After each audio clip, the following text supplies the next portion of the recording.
Bab 331. Apa hubungannya dengan kita memilih Hotel Hilton sebagai tempat perjamuan kita? Michael bertanya. Harun menghela nafas. Yah, alasan mengapa kita tertinggal dari keluarga lain adalah karena pasukan bawah tanah terus mengganggu rencana kita. Jika kita bisa mendapatkan kesepakatan dengan orang misterius dan bahkan pasukan bawah tanah kali ini, kita mungkin bisa melampaui keluarga Forrest. Kita harus menghabiskan uang sebanyak mungkin begitu kita memasuki Hotel Hilton. Saya menerima informasi bahwa orang yang menghabiskan setidaknya 1 juta akan dapat bersulang dengan orang misterius itu. Ini adalah satu-satunya kesempatan kita untuk menjalin hubungan dengan orang itu. Semua orang terkejut. Ngomong-ngomong, kakek, aku kenal satpam dari Hotel Hilton, kata Michael antusias. Mungkin aku bisa meyakinkannya untuk memberi kita kesempatan bertemu dengan orang misterius itu jika kau memberiku sejumlah dana. Aaron tersentak mendengar itu. Benarkah? Wow, Michael, aku terkesan. Jika itu masalahnya, saya akan memberi Anda dana yang Anda butuhkan. Michael mencibir pada Nancy dan menjawab, jangan khawatir, kakek, aku akan menggunakan dana itu dengan baik. Aku berjanji tidak akan menggelapkannya. Wajah Nancy menjadi merah padam saat dia memelototi Michael. Dia jelas-jelas mengincarnya. Ini semua salahmu, Zeke Williams. Dia pikir. Ayo pergi, kata Aaron. Keluarga Hinton berbaris dan keluar dalam kelompok-kelompok kecil. Sementara itu, Nancy adalah satu-satunya yang tertinggal. Dia menghela nafas dalam, kebenciannya pada Zeke tumbuh. Di luar gedung, sebuah Volkswagen Santana yang rusak diparkir di antara sekelompok kendaraan mewah, membuatnya terlihat seperti kambing hitam. Semua orang mulai mencemooh mobil itu begitu mereka mengetahui bahwa itu milik Zeke Williams. Namun, Zeke mengabaikan mereka dan masuk ke mobilnya. Leslie hendak mengikutinya ketika Nancy menyusulnya dan membawanya pergi. Leslie, ayo masuk ke Maseratiku. Kamu tidak pantas mendapatkan mobil itu. Huff, kamu pasti punya banyak nyali untuk mengemudikan tempat sampah ini. Nancy meludahi Zeke. Namun Zeke hanya mencibir dan membalas, penyelamatmu juga mengemudikan tempat sampah seperti ini, ingat. Diam. Siapa kamu untuk membandingkan dirimu dengan penyelamatku? Nancy mencibir. Penyelamatku mengendarai Santana karena dia rendah hati. Yah, aku juga, kata Zeke. Mustahil. Bukankah kamu mengarang kebohongan tentang proyek White Ridge yang menjadi milikmu? Aku memperingatkanmu. Jika Leslie kehilangan Linton Group dari kakek karenamu, aku akan mengebirimu, ancamnya. Ayo pergi, Leslie. Leslie melirik Zeke dengan enggan sebelum berjalan dengan susah payah pergi bersama Nancy. Dia kecewa dengan Zeke. Meskipun orang tua Leslie tetap diam tentang hal itu, mau tak mau mereka juga merasa sedikit tidak puas dengannya. Apakah egonya begitu penting? Apakah Linton Group benar-benar hanya salah satu dari kartu permainannya? Linton Group bisa menjadi harapan terakhir keluarga. Jika mereka memiliki pandangan ke depan untuk mengetahui tentang rencana Zeke, mereka pasti tidak akan membawanya. Mereka harus memulai dari awal jika mereka kehilangan Linton Group. Pasangan yang lebih tua tetap diam sepanjang perjalanan.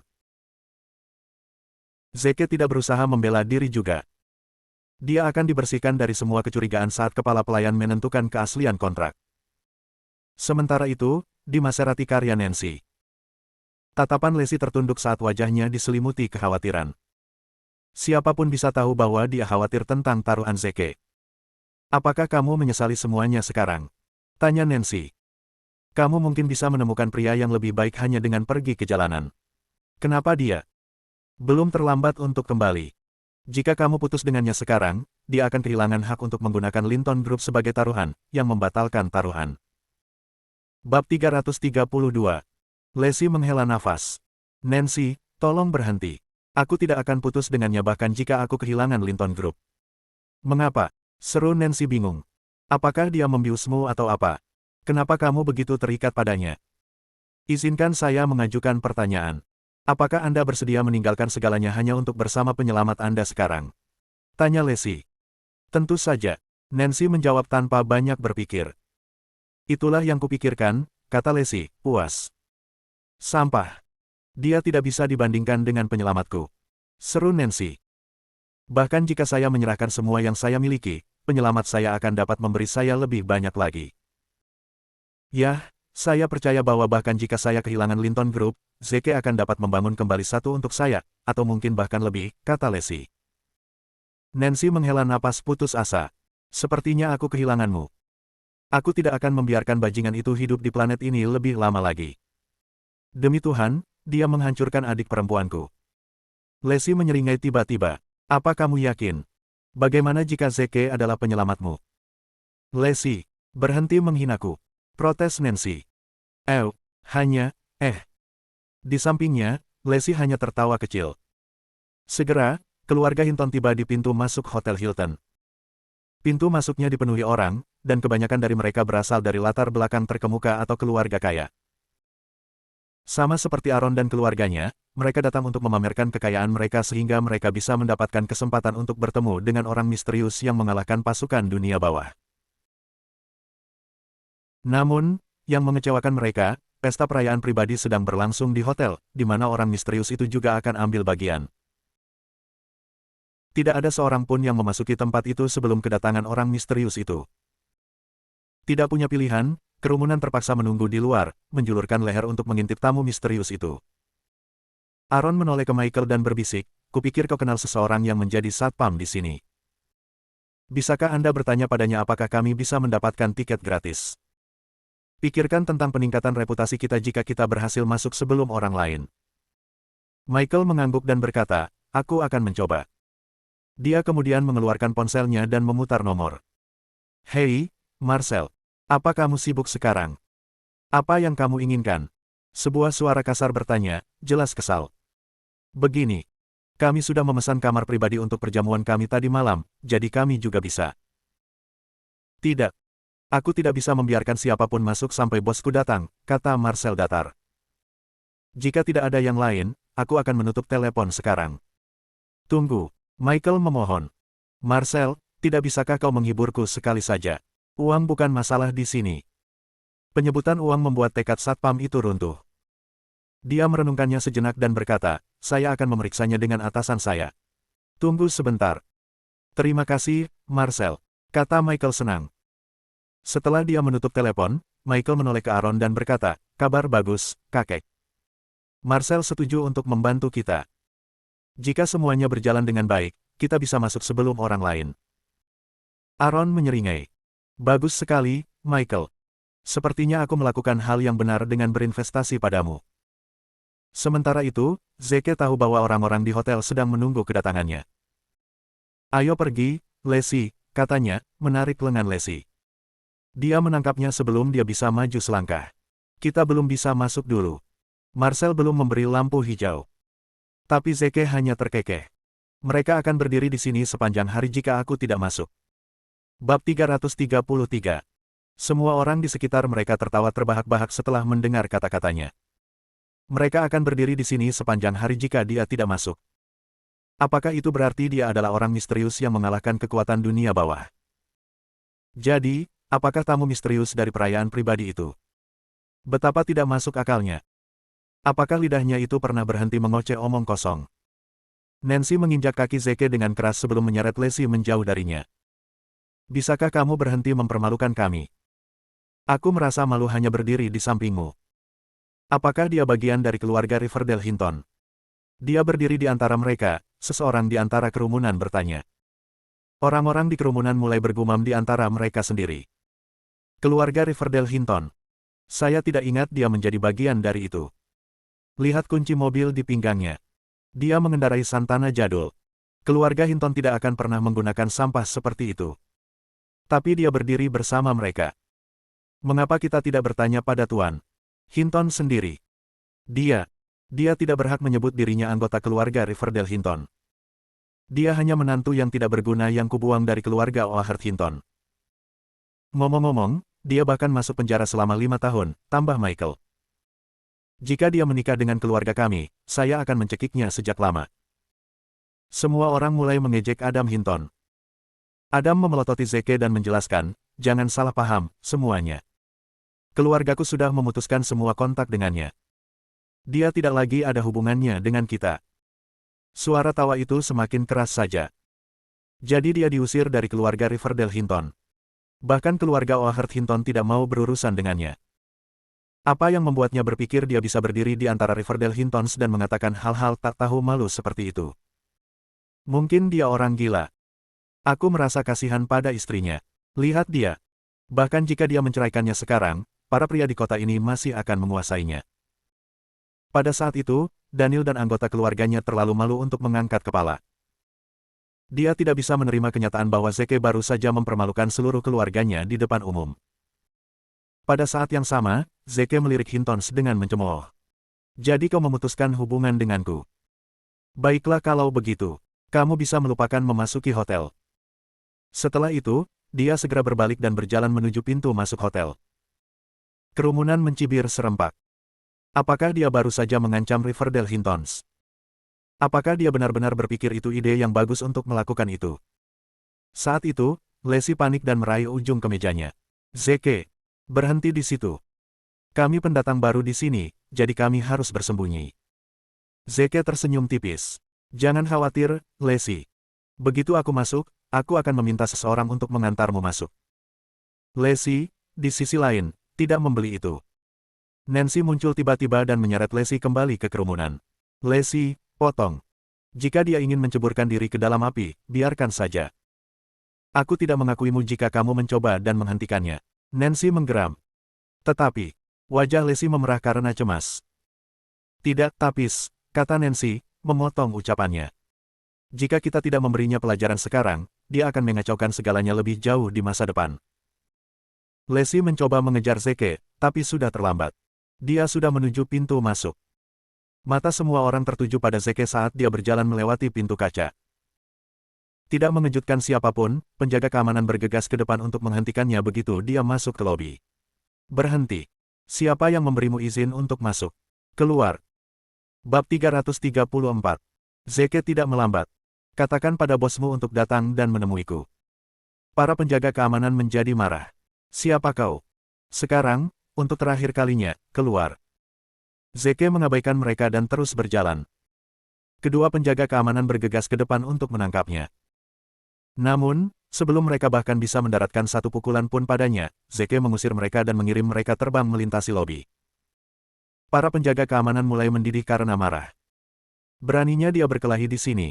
Mereka pikir. Tolong. Seseorang masuk tanpa izin.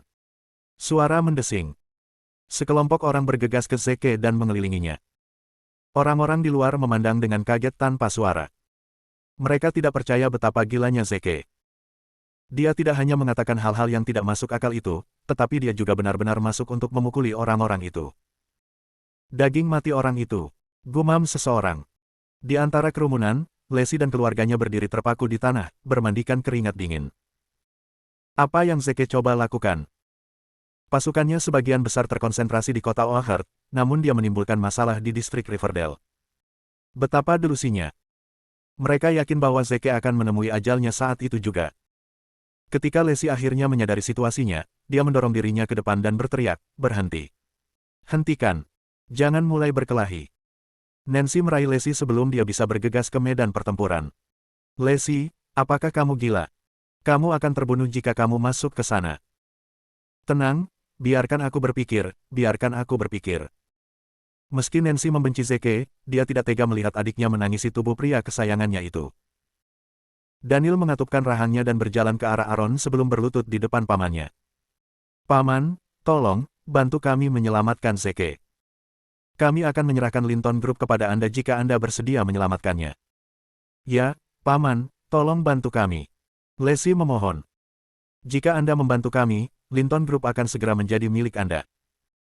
Namun, Aaron hanya terkekeh. Apakah kamu tidak lupa bahwa aku bertaruh dengan Zeke? Lagi pula dia akan kalah dariku, jadi mengapa aku ingin membantunya? Ekspresi putus asa muncul di wajah Lacey. Mereka berharap Aaron akan membantu mereka membalikkan situasi, tetapi sikap acuh tak acuhnya menghancurkan harapan terakhir mereka. Namun, karena kita semua adalah bagian dari keluarga Hinton, kata Aaron tiba-tiba. Lacey dan keluarganya langsung bersemangat. Tatapan mereka langsung dipenuhi dengan nyala harapan sekali lagi. Aku akan memastikan dia mati dengan cepat dan tanpa rasa sakit sehingga dia tidak harus menderita. Itu datang sebagai pukulan lain bagi Lacey dan keluarganya. Lacey mengatupkan rahangnya. Jika itu masalahnya, maka aku akan mati bersamanya. Setelah itu, dia bergerak untuk lari ke hotel. Nancy menjerit dan mencengkeramnya erat-erat. Lacey, tidak. Jangan masuk. Kamu akan mati. Ayo cari ide lain.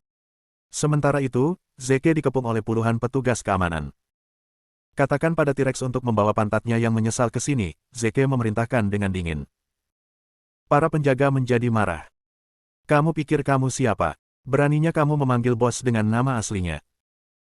Jika kamu bisa bersujud kepada kami 10 kali, menamparkan dirimu sendiri 10 kali lagi, dan membayar 1 juta untuk biaya pengobatan, maka mungkin kami bisa melepaskanmu hidup-hidup. Jika tidak, maka bersiaplah untuk mati. Zeke menghela nafas. Maaf, tapi kamu tidak punya hak untuk tidak menghormatiku. Anda bajingan. Seorang pria berkepala botak menggeram. Akan kutunjukkan siapa bosnya di sini. Pukul dia, anak-anak. Tunggu. Seorang pria berkacamata di kerumunan berteriak tiba-tiba. Tetap di belakang. Bab 335. Semua orang memandang pria berkacamata itu dengan bingung. Apa yang salah? Jika dia memiliki keberanian untuk masuk tanpa izin ke tempat ini, dia pasti punya alasan untuk melakukannya, jawab pria itu dengan sungguh-sungguh. Bukankah bos menyuruh kita untuk selalu memegang kuda kita sampai kita memahami musuh kita sepenuhnya? Meski begitu, semua orang tampak tidak senang dengan penjelasannya. Lihat betapa compang-campingnya pakaiannya. Kurasa dia tidak punya alasan untuk masuk tanpa izin ke tempat ini. Kurasa tidak ada orang terhormat yang akan mengendarai Santana. Dia seharusnya tidak menimbulkan masalah di sini bahkan jika dia orang penting. Dia mungkin tidak ada apa-apanya dibandingkan dengan bos kita. Meskipun mencemooh, penjaga keamanan memutuskan untuk memanggil T-Rex untuk keputusan akhir. Mereka mendorong Zeke saat mereka berjalan ke kantor T-Rex di lantai 2. Jaga dirimu, nak. Bekerja samalah dengan kami. Pria botak itu menggeram. Jika tidak, aku akan membuatmu pingsan dalam 10 tamparan. Zeke mendengus. 10 tamparan. Apakah kamu bercanda sekarang? Aku bisa membuatmu pingsan hanya dalam sekali. Hah. 1 tamparan, mulut yang sangat keras. Apa kau benar-benar berpikir aku sebodoh itu untuk mempercayainya? Teriak pria botak itu. Zeke, bagaimanapun, tersenyum dan berkata, sepertinya aku harus membuktikan bahwa kamu salah nanti.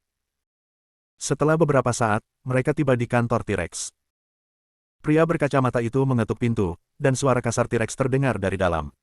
Siapa ini? Bos, seseorang menerobos masuk untuk menimbulkan masalah. Kami telah menaklukkannya dan membawanya kepada Anda, kata pria berkacamata melalui pintu. Masuk, perintah T-Rex. Kerumunan mendorong Zeke ke kantor begitu saja. Tanpa mengangkat kepalanya dari laporan yang dia baca, T-Rex mencibir dan berkata, kamu benar-benar berani, ya. Membuat masalah di wilayahku. Pria botak itu tersenyum mengancam. Bos, apa yang akan kamu lakukan dengan orang ini? Potong anggota tubuhnya. Pukul saja dia dan buang dia. Saya tidak ingin menumpahkan darah di hari yang baik ini, kata T-Rex. Ya Pak. Dengan itu, pria botak itu bergerak untuk mendorong Zeke keluar dari ruangan. Zeke mencibir tiba-tiba. T-Rex, bos. Itu judul yang luar biasa. Suaranya membuat T-Rex bergidik. Kemudian, T-Rex mengangkat kepalanya perlahan. Persetan. Apa yang sebenarnya? Begitu dia menyadari bahwa orang yang berdiri di depannya memang Zeke sendiri. Kakinya menyerah, dan dia meluncur dari kursinya untuk mendarat di lantai dengan bunyi gedebuk. Ini Tuan Williams. Satu-satunya Tuan Williams. Dia tidak percaya bahwa Zeke, yang telah dia sembah untuk waktu yang lama, telah tidak dihormati oleh sekelompok bawahannya yang tidak berguna. Bahkan menyentuh pantat harimau pun terasa lebih menakutkan daripada situasinya saat ini. Pria botak itu mulai mendorong Zeke keluar dari pintu sambil melontarkan kutukan padanya. Diam, dasar sampah. Aku akan menghajarmu habis-habisan karena tidak menghormati bos seperti itu. Berhenti, hentikan. T-Rex berteriak, menerkam pria botak itu dari belakang mejanya dan menurunkan telapak tangannya dengan keras ke kepalanya yang terbuka. Beraninya kau tidak menghormati Tuan Williams. Semua orang terkejut dengan pergantian peristiwa yang tiba-tiba ini. Dengan mata terbelalak dan mulut ternganga, mereka menatap T-Rex dengan tidak percaya. Apakah dia baru saja memukuli pria botak itu? Karena tidak menghormati pembuat onar ini. Kalau begitu, orang ini pasti seseorang yang penting. Bos, apakah kamu baru saja memukulku? Pria botak itu tergagap, menatap T-Rex tidak percaya. Memukulmu. Aku ingin membunuhmu, demi Tuhan. Teriak T-Rex. Setelah itu, dia berlutut di depan Zeke. Permintaan maaf saya yang sedalam-dalamnya, Tuan Williams. Ini salah saya karena bawahan saya tidak menghormati Anda. Harap yakinlah bahwa permintaan Anda akan diurus. Para penjaga menarik napas dalam-dalam di benak mereka. Bos mereka, T-Rex yang perkasa, memohon belas kasihan orang ini.